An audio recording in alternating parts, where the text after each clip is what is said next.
নমস্কার, কেমন আছেন সবাই? চঞ্জুস কিচেনের একটি নতুন ভিডিওতে আপনাদের স্বাগত জানাই। আশা করি আপনারা সবাই ভালোই আছেন, আমিও ভালো আছি। আমি আজকে চলে এসেছি মাছ দিয়ে, আলু দিয়ে, টমেটো দিয়ে, বেগুন দিয়ে একটা পাতলা ঝোলের রেসিপি নিয়ে। আমি প্রথমে মাছগুলোকে ধুয়ে কেটে কুটে ধুয়ে নুন হলুদ মাখিয়ে রেখে দিয়েছিলাম। তারপরে সেগুলোকে একে একে এখন তেলের মধ্যে দিয়ে ভেজে নিচ্ছি। আমি এক পিঠ ভেজে নিয়েছি, এবার উল্টে নিচ্ছি। ঠিক এইভাবে মাছগুলোকে লাল লাল করে ভাজতে হবে। আর এই মাছগুলো হলো জাপানি পুঁটি বলে অনেকে, অনেকে আবার সরপুঁটিও বলে। তারপরে আমি দেখতেই পাচ্ছেন এই পিঠ ভালো করে ভাজা হয়ে গেছে।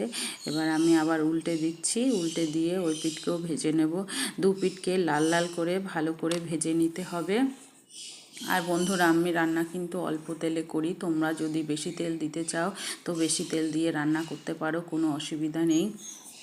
ঠিক এইভাবে মাছগুলোকে এবার ভেজে নিতে হবে, ভেজে তুলে নিতে হবে। আমি একে একে সব মাছগুলোকে তুলে নিচ্ছি। তুলে নিয়ে আমি ফোড়নে দিয়েছিলাম কালো জিরে আর কাঁচা লঙ্কা দিয়ে বেগুন আলুকে দিয়ে দিয়েছি, দিয়ে নুন হলুদ পরিমাণ মতো দিয়ে দিয়েছিলাম।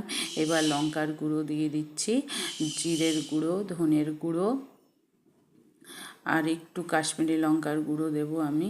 তোমরা তোমাদের পরিমাণ মতো দিয়ে দেবে মশলার গুঁড়ো। এবার একটু জল দিয়ে দিলাম যাতে মশলাটা পুড়ে না যায়। বন্ধুরা, তোমাদেরকে আমি সবসময়ই বলি তরকারির পরিমাণ বুঝে মশলা দিতে হয়। তোমরা যদি আরও বেশি ঝাল নুন খেতে পছন্দ করো তো আরও বেশি দিতে পারো। আমি যেরকম পছন্দ করি ঠিক সেইভাবেই দিলাম। এবার আমি ঢেকে রেখেছি 3-4 মিনিট। তারপর 3-4 মিনিট পরে ফেরত এসে ঢাকনাটা তুলে নিয়েছি। তুলে আমি খুন্তি দিয়ে তরকারিগুলোকে আবার নেড়ে দিচ্ছি।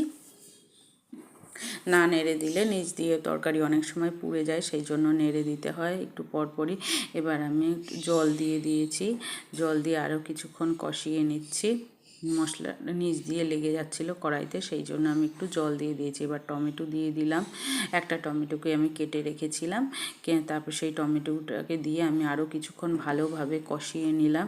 নিয়ে এবার পরিমাণ মতো জল দিয়ে দিলাম।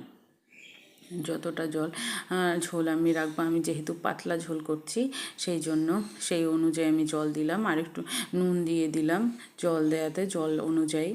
এবার একে একে মাছগুলো সব দিয়ে দিচ্ছি ঝোলের মধ্যে। আমি জল দেওয়ার পরে 2 মিনিট মতন ভালো করে ঝোলটাকে ফুটিয়ে নিয়েছি। তারপরে মাছ দিয়ে দিলাম। মাছ দিয়ে আমি আরও 5-6 মিনিট মতো মিডিয়াম আঁচে ফুটিয়ে নেব। আমি এবার চেক করে নিচ্ছি আলুগুলো সেদ্ধ হয়েছে কিনা।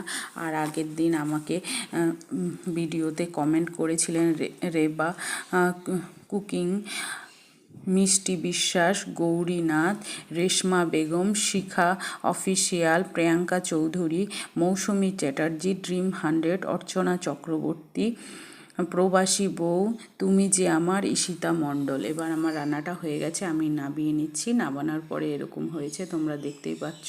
আর বন্ধুরা, তোমরা যদি আমার ফেসবুক থেকে দেখো তো ফলো করে নিও, ইউটিউব থেকে দেখলে সাবস্ক্রাইব করে নিও। টাটা।